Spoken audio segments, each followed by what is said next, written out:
daftar, ada 5 catatan untuk ngecek apakah artikel yang kita tulis hasil penelitian itu memang bermutu.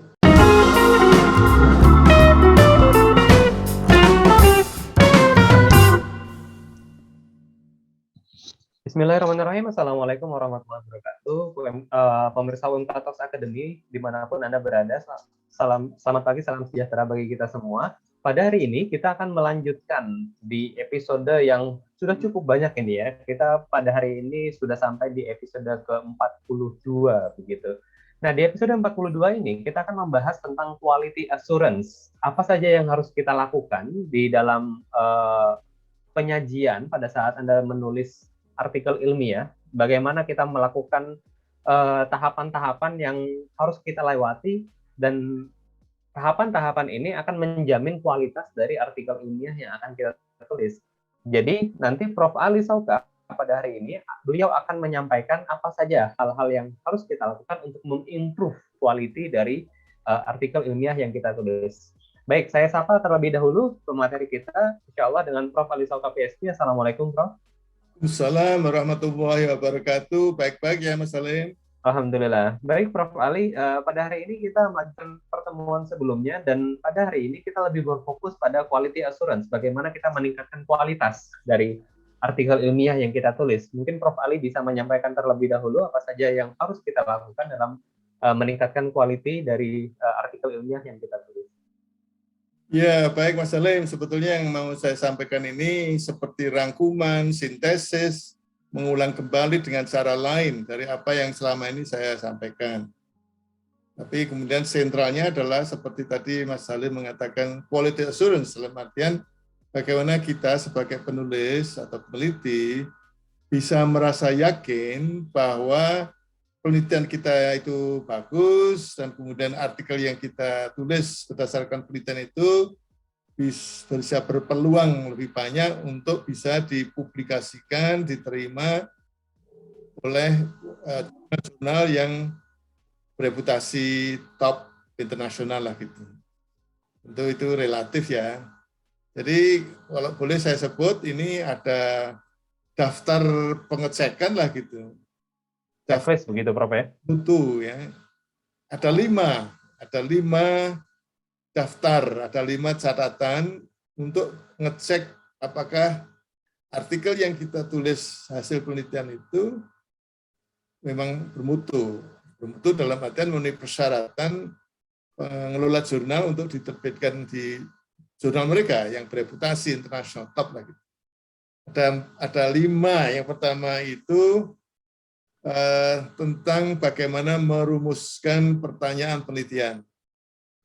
Yang kedua, kemudian itu bagaimana rumusan pertanyaan penelitian itu terkait dengan simpulan.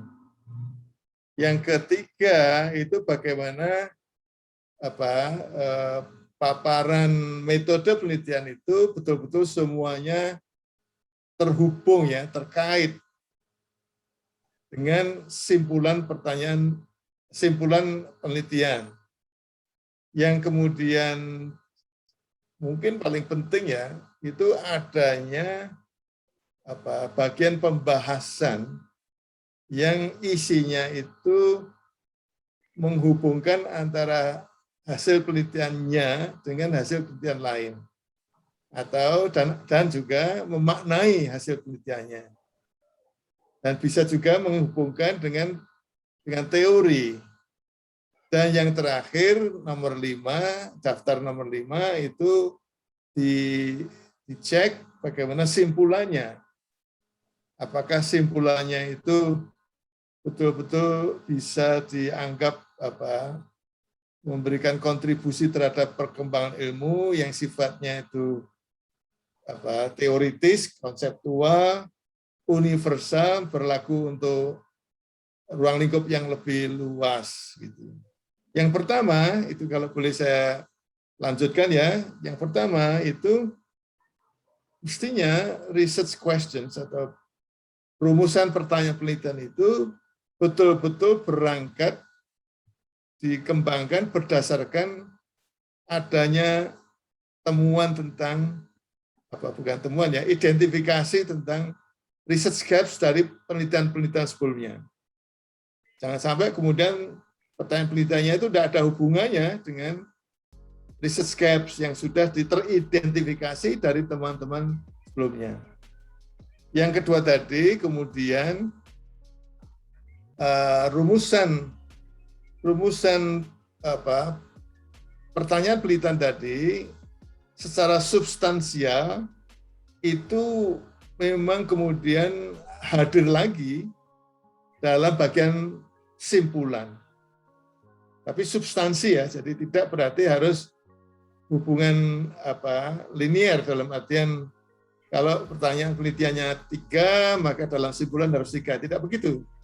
Jadi secara substansial itu bisa saja rumusan simpulannya itu dalam bentuk paragraf-paragraf yang kemudian jumlahnya tidak sama persis dengan rumusan pertanyaan penelitian. Tapi secara substansi memang ada kaitannya yang jelas karena pada umumnya di dalam simpulan itu diharapkan itu adanya kebaruan hasil dari mengisi gaps tadi.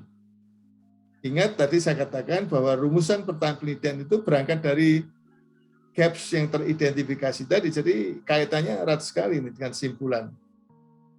Nah, bagian metode, ya, itu paparan-paparan mengenai datanya, paparan-paparan mengenai bagaimana itu dianalisis, itu juga harus ada jelas kaitannya dengan pertanyaan penelitian yang mau dijawab, dan kemudian juga secara substansi nanti mengarah pada simpulan yang mau dirumuskan. Jadi hal-hal yang tidak ada kaitannya dengan bagaimana itu nanti akhirnya menjadi simpulan, itu tidak perlu dipaparkan dalam bagian metode. Yang tadi yang saya katakan mungkin paling penting yang banyak dicermati oleh para reviewer jurnal bereputasi itu bagaimana hasil-hasil penelitian, dalam artian bukan hasil penelitiannya, pertanyaan-pertanyaan penelitian yang tadi kemudian sudah dijawab melalui metode tadi, itu kemudian dimaknai, diinterpretasi. Apa maknanya, dan kemudian setelah apa maknanya, itu secara substansi dibanding dengan temuan-temuan penelitian sebelumnya, dibanding dengan teori, mungkin ada improvement modifikasi teori, ada juga mungkin bahkan menolak teori yang ada, itu dengan membanding-bandingkan hasil penelitiannya, jawaban terhadap pertanyaan penelitian, hasil analisisnya itu dengan teori. Baru kemudian simpulan itu bukan berisi jawaban pertanyaan penelitian yang diajukan pada bagian pendahuluan, tapi setelah kemudian hasil-hasil analisis data tadi dibahas, dimaknai, dibanding-bandingkan dengan temuan penelitian sebelumnya, dibandingkan dengan teori, baru kemudian disimpulkan. Jadi simpulan ini mestinya itu bukan jawaban terhadap pertanyaan penelitian secara harfiah, secara linear, tetapi diangkat dari hasil pembahasan.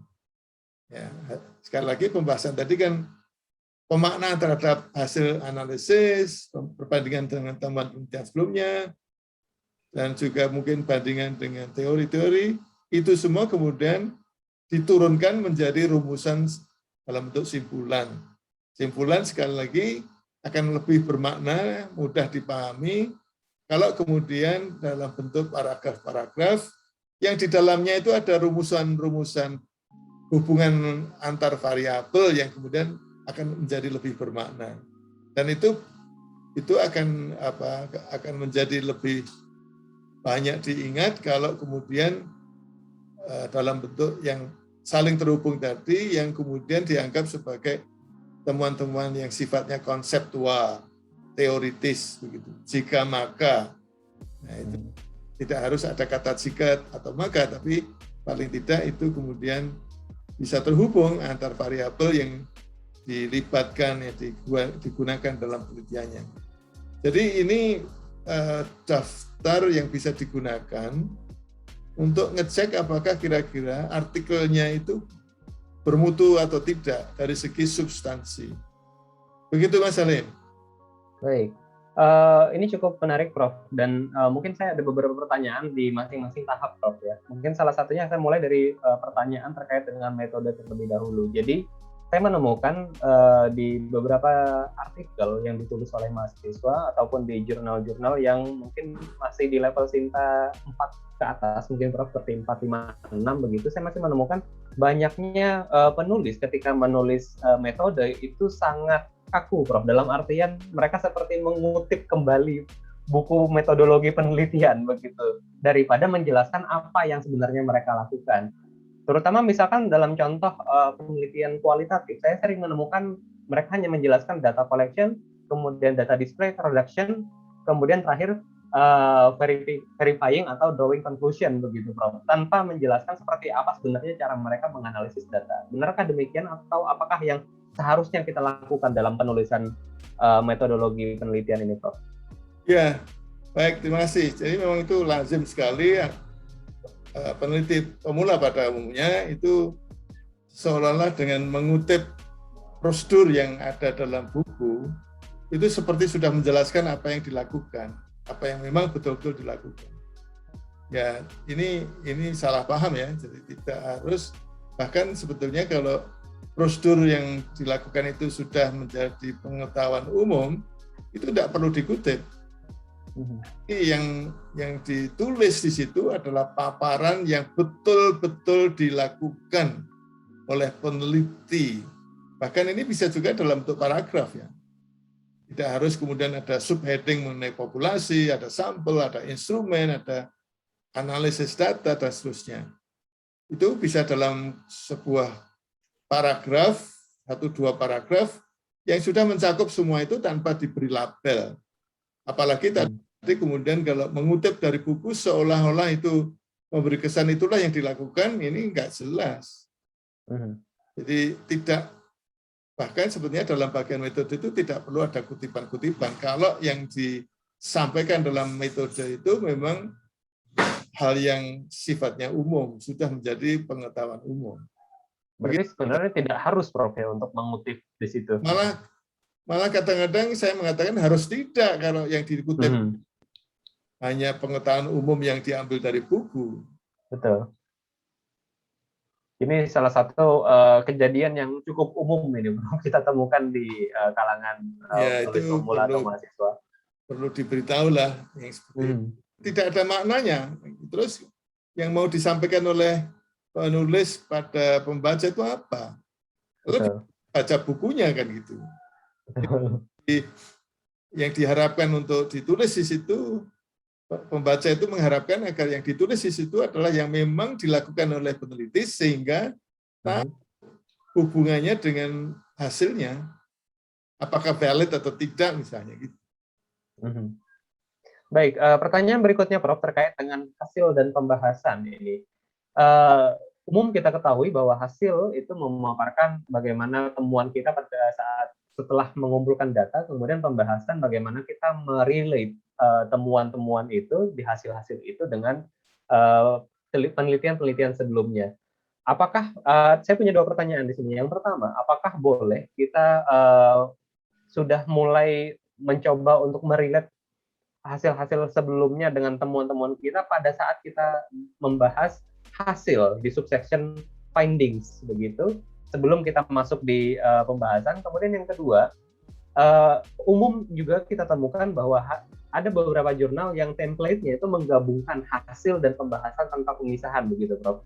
Dan apakah elaborasi hal tersebut aman begitu digunakan pada saat kita menulis, terutama di penulis pemula? Dan yang sering kita temukan adalah di situ para penulis itu hanya memaparkan hasilnya saja tanpa membahas sama sekali penelitian-penelitian sebelumnya.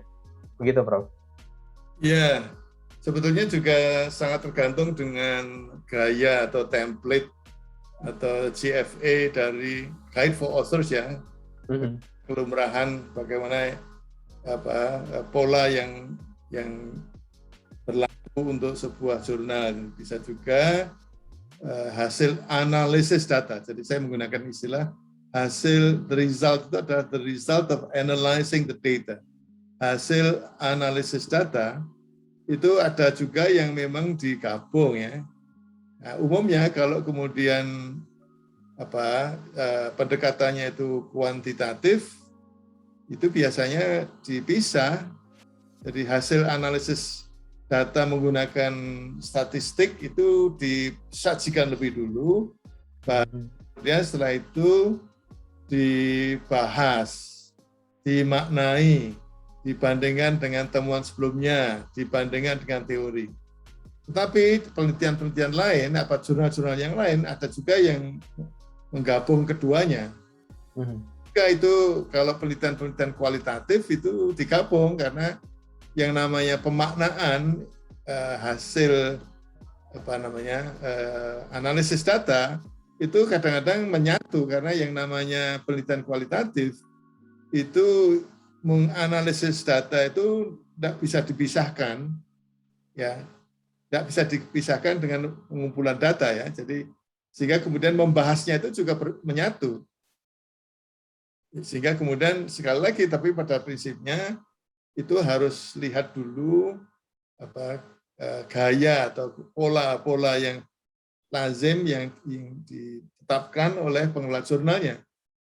Ya. Kalau kemudian skripsi, ya, itu pada dasarnya memang dipisahkan agar kelihatan mana hasil analisis data, mana kemudian interpretasinya, bandingannya dengan teman penelitian yang lain gitu. Bukan skripsi ya, bukan skripsi aja, skripsi, tesis, disertasi. Jadi kalau tidak jeli, maka kemudian campur aduk itu antara hasil analisis data dengan interpretasi, bahkan juga dengan hasil-hasil penelitian lain yang dibanding-bandingkan itu. Kalau hanya hasil analisis data yang ditampilkan, jadi menjawab pertanyaan saja, itu kemudian bagaimana posisinya dengan teman penelitian yang lain itu tidak jelas, belum jelas. Kalau tidak dikaitkan, maknanya tidak akan lebih luas kalau kemudian itu tidak dibahas. Kalau untuk artikel di jurnal itu memang ada semacam kewajiban adanya pembahasan. Kalau tugas akhir ya itu untuk skripsi mungkin tidak banyak tuntutannya ya dalam hal kaitannya dengan bagaimana itu hasil analisis data itu dibahas. Tapi tesis disertasi saya kira itu wajib itu dibahas itu. Walaupun mungkin dipisah atau digabung gitu. Itu Mas. Baik. Mungkin pertanyaan terakhir, Prof, terkait dengan quality assurance ini, bagaimana kita memastikan bahwa apa yang kita tulis di dalam kesimpulan dan saran itu bukan common sense, Prof? Karena banyak sekali saya temukan teman-teman ketika saya membaca artikel ilmiah itu, yang terutama yang belum bereputasi, yang ditulis di dalam kesimpulan dan saran itulah common sense, yang kita bisa mengambil kesimpulan tersebut atau memberikan saran tersebut tanpa meneliti terlebih dahulu begitu. Ya, itu satu indikasi bahwa penelitiannya itu tidak ada kebaruan. Ya, indikasi bahwa penelitian itu tidak ada kebaruan karena sebelum selesai penelitiannya itu orang sudah tahu seperti apa penelitiannya. Nah, gunanya sebetulnya adanya pembahasan. Simpulan itu sebetulnya implikasi dari membanding-bandingkan dengan temuan penelitian lain, membandingkan dengan teori, menjawab so what-nya itu loh ya itu sebetulnya termasuk yang disebut dengan implikasi. Hasil analisis data tadi itu dibanding-bandingkan, kemudian terus kira-kira bagaimana implikasinya? Ya. Jadi implikasi itu bisa menjadi bagian dari temuan, tapi bisa juga implikasi itu bagian dari yang disebut dengan saran. Apa yang kalau kemudian itu berarti apa yang harus dilakukan oleh peneliti lain setelah hasil penelitian itu dibanding-bandingkan untuk dilanjutkan, itu menjadi saran, tapi kemudian merangkum implikasi, ya, implikasi dari segi kemudian merangkum, mensintesis hasil analisis datanya dengan teman-teman penelitian sebelumnya itu akan menjadi bagian dari simpulan yang berisi kebaruan tadi. Jadi kalau ada orang baca kemudian, wah ini sebelum baca ini saya udah tahu ini, itu indikasi bahwa itu bukan temuan penelitian yang baru. Begitu Mas Salim.